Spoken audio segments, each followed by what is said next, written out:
ಈ ತಿಂಗಳಿಂದ 22ರಿಂದ ರಾಜ್ಯದಲ್ಲಿ ನಡೆಸಲು ಉದ್ದೇಶಿಸಿರುವ ಹಿಂದುಳಿದ ವರ್ಗಗಳ ಶೈಕ್ಷಣಿಕ ಆರ್ಥಿಕ ಜಾತಿ ಸಮೀಕ್ಷೆ ಮೂಲ ಉದ್ದೇಶವೇ ಬೇರೆನೇ ಇದೆ. ಬಿಪಿಎಲ್ ಕಾರ್ಡ್ಗಳನ್ನು ರದ್ದು ಮಾಡುವ ಮತ್ತು ಗಣತಿ ಹೆಸರಿನಲ್ಲಿ ಹಡಲೂಟಿ ಮಾಡುವ ಹುನ್ನಾರವನ್ನು ಮುಖ್ಯಮಂತ್ರಿ ಸಿದ್ದರಾಮಯ್ಯ ಹೊಂದಿದ್ದಾರೆಂದು ಮಾಜಿ ಸಚಿವ ಭೀಮಶ್ರೀ ರಾಮುಲು ಆರೋಪಿಸಿದ್ದಾರೆ. ಅವರು ಇಂದು ನಗರದ ತಮ್ಮ ನಿವಾಸದಲ್ಲಿ ಸುದ್ದಿಗೋಷ್ಠಿ ನಡೆಸಿ ಹಿಂದುಳಿದ ವರ್ಗಗಳ ಶೈಕ್ಷಣಿಕ ಆರ್ಥಿಕ ಜಾತಿಯ ಮರುಗಣತಿಗೆ ಸರ್ಕಾರ ಮುಂದಾಗಿದೆ. ಬರುವ ಡಿಸೆಂಬರ್ ಒಳಗೆ ವರದಿ ನೀಡಲು ಆಯೋಗದ ಮುಖ್ಯಸ್ಥ ಮಧುಸೂದನ್ ನಾಯಕ್ ಅವರಿಗೆ ವಹಿಸಿದ್ದಾರೆ.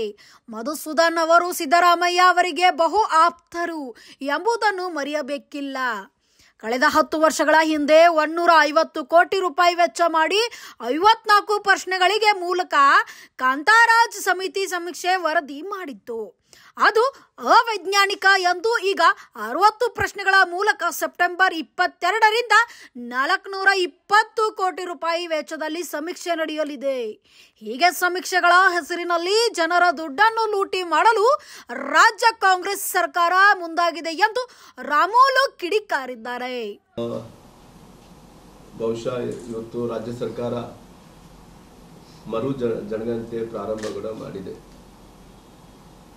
ಈ ಮರು ಜನಗಣತಿಯನ್ನು ಪ್ರಾರಂಭ ಮಾಡಿದ್ದು ಮಧುಸೂದನ್ ನಾಯಕ್ ಅವರ ನೇತೃತ್ವದಲ್ಲಿ ಮರು ಜಾತಿ ಗಣತಿ ಪ್ರಾರಂಭವನ್ನು ಮಾಡಿದ್ದಾರೆ. ಇವತ್ತು ಏನು ಸರ್ಕಾರ ಮರು ಜಾತಿ ಗಣತಿಯನ್ನು ಪ್ರಾರಂಭವನ್ನು ಮಾಡಿದೆನೋ, ಮುಖ್ಯಮಂತ್ರಿಗಳು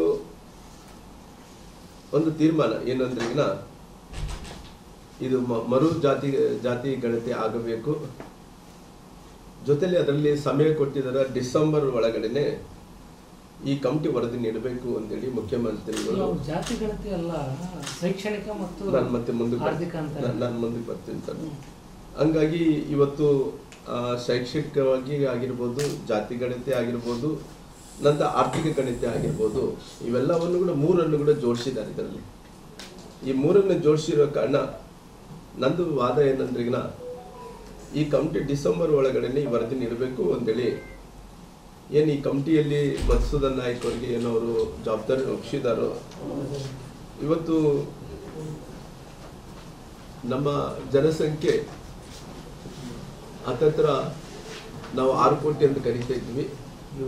ಇವತ್ತು 7 ಕೋಟಿ ಆಗಿದೆ ನಮ್ಮ ಜನಸಂಖ್ಯೆ. ಈ 7 ಕೋಟಿ ಹಳೆ ಸಮೀಕ್ಷೆಯಲ್ಲಿ 6 ಕೋಟಿ ಇತ್ತು, ಇವತ್ತು 7 ಕೋಟಿ ಆಗ್ತಾ ಇದೆ. ಹಂಗಾಗಿ ಈ ವ್ಯತ್ಯಾಸವನ್ನು ಕೂಡ ಮುಖ್ಯಮಂತ್ರಿಗಳು ತಿಳ್ಕೊಂಡಾರ ಅಂತೇಳಿ ನಾನು ತಿಳ್ಕೊಂಡಿದ್ದೇನೆ. ಹಂಗಾಗಿ ಇವತ್ತಿನಿಂದನೇ ಆಶಾ ಕಾರ್ಯಕರ್ತರು, ಅಂಗನವಾಡಿ ಕಾರ್ಯಕರ್ತರು, ಶಾಲಾ ಶಿಕ್ಷಕರು ಅವರೆಲ್ಲರನ್ನ ಬಳಸ್ಕೊಂಡು ಜಾತಿ ಗಣತಿ ಇವತ್ತು ಪ್ರಾರಂಭ ಆಗಬೇಕು ಅನ್ನೋದು ಮುಖ್ಯಮಂತ್ರಿಗಳು ನಿನ್ನೆ ಕೂಡ ತಿಳಿಸಿಕೊಟ್ಟಿದ್ದಾರೆ. ಅವರು ಜಾತಿ ಗಣತಿಯಲ್ಲಿ ಸುಮಾರು 60 ಪ್ರಶ್ನೆಗಳು ಲಿಸ್ಟ್ ಮಾಡಿದ್ದಾರೆ. ಈ 60 ಪ್ರಶ್ನೆಗಳು ಲಿಸ್ಟ್ ಮಾಡಿದಂಥ ಟೈಮಲ್ಲಿ ಅವ್ರ ಜಾತಿ, ಉಪಜಾತಿ, ಧರ್ಮ, ಅವ್ರ ತಂದೆ ತಾಯಿ ಹೆಸರು, ಕೆಲಸ, ವಿಳಾಸ, ವಿದ್ಯಾಭ್ಯಾಸ, ಒಟ್ಟಾರೆ 60 ಪ್ರಶ್ನೆಗಳು ಇಟ್ಕೊಂಡು ಇವತ್ತು ಜಾತಿ ಗಣತಿಯನ್ನು ಮಾಡ್ತಾ ಇದ್ದಾರೆ.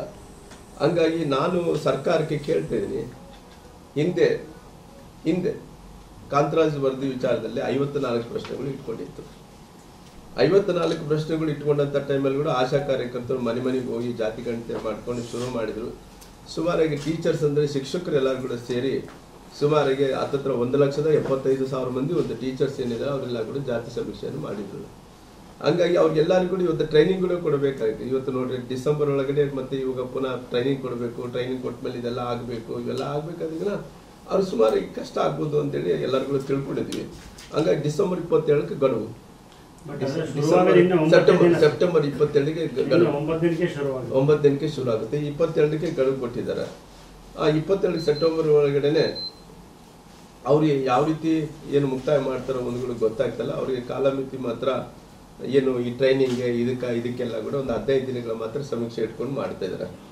ಹಂಗಾಗಿ ಇವತ್ತು ಈ ಬಜೆಟಲ್ಲಿ ಎಷ್ಟು ಮಾಡಿದಾರ, ಬಜೆಟಲ್ಲಿ ಹತ್ತತ್ರ 420 ಕೋಟಿ ರೂಪಾಯಿ, ಅದು 420 ಕೋಟಿ ರೂಪಾಯಿ ಬಜೆಟಲ್ಲಿ ಘೋಷಣೆ ಮಾಡಿ ಈ ಸಮೀಕ್ಷೆ ಸಲುವಾಗಿ ಅವರು ಇಟ್ಕೊಂಡಿದ್ದಾರೆ. ಹಂಗಾಗಿ 420 ಕೋಟಿ ಬಜೆಟಲ್ಲಿ ಏನು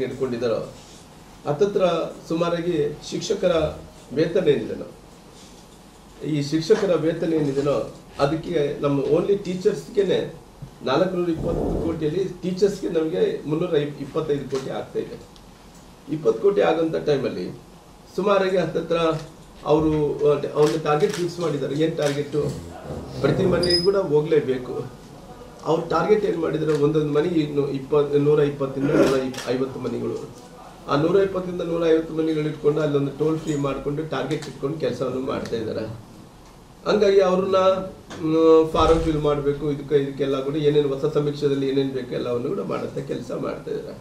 ನನಗೆ ಒಂದು ನೋಡ್ತಾ ಇದ್ದೆ ಮೊಬೈಲಲ್ಲಿ, ಈ ಸಮೀಕ್ಷೆ ಮಾಡೋಂಥ ಟೈಮಲ್ಲಿ ಮುಖ್ಯಮಂತ್ರಿಗಳು ಅಲ್ಲಿ ಒಂದು ಕಾಲಮಲ್ಲಿ ಹೆಂಗ್ ಕಾಲಮಲ್ಲಿ ಅಂದ್ರಿಗಿನ ಒಂದು ಹರಿಜನ ಕ್ರಿಶ್ಚನ್ನು, ಇಲ್ಲಿದ್ರಿಗಿನ ಬಂಜಾರ ಕ್ರಿಶ್ಚನ್ನು, ಮಡಿವಾಳ ಕ್ರಿಶ್ಚನ್ನು, ಒಡ್ರ ಕ್ರಿಶ್ಚನ್ನು, ವಾಲ್ಮೀಕಿ ಕ್ರಿಶ್ಚನ್ನು, ಎಲ್ಲ ಜಾತಿ ಬ್ರಾಹ್ಮಣರು, ಲಿಂಗಾಯತರು ಯಾರ್ಯಾರಿದ್ದರು ಎಲ್ಲವನ್ನು ಕೂಡ ಸೇರಿಸಿ ಅವ್ರಿಗೆಲ್ಲ ಕೂಡ ಒಂದು ಟೋಲ್ ಇದು ನಂಬರ್ಗಳು ಕೊಟ್ಟಿದ್ದಾರೆ. ಹತ್ತತ್ರ 52 ಕ್ಯಾಸ್ಟ್ಗಳಿಗೆ ಹತ್ತತ್ರ 50 ಈ ರೀತಿ. ಇವತ್ತು ಬಹುಶಃ ಸಮೀಕ್ಷೆ ನಡೆಯುವಂಥ ಟೈಮಲ್ಲಿ ಈ ರೀತಿ ಎಲ್ಲ ರೆಡ್ಡಿ ಕ್ರಿಶ್ಚನ್ನು, ಲಿಂಗಾಯತರ ಕ್ರಿಶ್ಚನ್ನು, ಶೆಟ್ರ್ ಬಲಿಜ ಕ್ರಿಶ್ಚನ್ನು ಇವೆಲ್ಲ ಕೂಡ ನೋಡಿದಂಥ ಟೈಮಲ್ಲಿ ಏನಾಗುತ್ತೆ ಅಂತ ಹೇಳಿದ್ರೆ ಇವೆಲ್ಲ ಕೂಡ ಯಾವತ್ತೂ ಕೂಡ ಇದ್ದಿಲ್ಲ.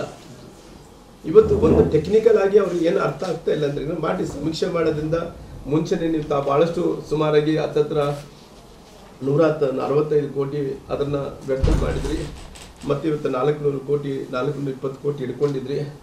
ಆದರೆ ಕೂಡ ಇವತ್ತು ಇವೆಲ್ಲ ಏನಾಗುತ್ತೆ ಅಂದ್ರೆ ಇದು ಟೆಕ್ನಿಕಲಿ ಪ್ರಾಬ್ಲಮ್ ಆಗ್ತವೆ. ಇವತ್ತು ಮುಖ್ಯಮಂತ್ರಿಗಳಿಗೆ ಯಾಕೆ ಗೊತ್ತಾಗ್ತಾ ಇಲ್ಲ ನನಗೆ. ಇವತ್ತು ಗುಡ್ ಕ್ಲವರ್ ಪೊಲಿಟಿಷಿಯನ್ ಇದನ್ನ, ಮೆಚೂರ್ಡ್ ಪೊಲಿಟಿಷಿಯನ್ ಇದನ್ನ, ಆದರೆ ಯಾಕೆ ಅರ್ಥ ಆಗ್ತಾ ಇಲ್ಲ ಅಂತ ಗೊತ್ತಾ. ಇವೆಲ್ಲ ಏನಾಗ್ತಾವೆ ಅಂದ್ರೆ ಇವು ಒಂದು ಎಲ್ಲೋ ಒಂದು ಕಡೆ ಒಂದು ಈ ಲೋಯರ್ ಕಮಿಟಿ ಬಂದಂಥ ಟೈಮಲ್ಲಿ ಈ ವರ್ಗೀಕರಣ ಆಗೋಂಥ ಟೈಮ್, ಮೀಸಲಾತಿ ವರ್ಗೀಕರಣ ಆಗೋಂಥ ಟೈಮಲ್ಲಿ ಕೂಡ ತ್ರಾಸ ಆಗುತ್ತೆ ಅನ್ನೋದು ಗೊತ್ತಿದ್ರು ಕೂಡ ಇವತ್ತು ಸುಮಾರಾಗಿ 52-56 ಜಾತಿಗಳಿಗೆ ಈ ರೀತಿ ಪಟ್ಟಿ ಮಾಡಿಕೊಂಡು ಇದರಲ್ಲಿ ಮಾಡೋದ್ರಿಂದ ಏನಿದೆ ಟೆಕ್ನಿಕಲಿ ಅಂದರೆ ಎಲ್ಲ ವಿಚಾರಗಳನ್ನು ಕೂಡ ಕಳ್ಕೊಂಡಂಗೆ ಆಗುತ್ತೆ. ಆಮೇಲೆ ಎಲ್ಲ ಒಂದು ಕಡೆ ದ್ವೇಷ ಅಂದ್ರೆ ಒಟ್ಟಾರೆ ಜಾತಿಗಳಲ್ಲಿ ದ್ವೇಷ ಬೆಳೆಯುವಂಥ ಕೆಲಸ ಕೂಡ ಆಗುತ್ತೆ. ಹಾಗಾಗಿ ಇವತ್ತು ಕಾಂತರಾಜು ಕಮಿಟಿ ವಿಚಾರದಲ್ಲಿ ಕೂಡ.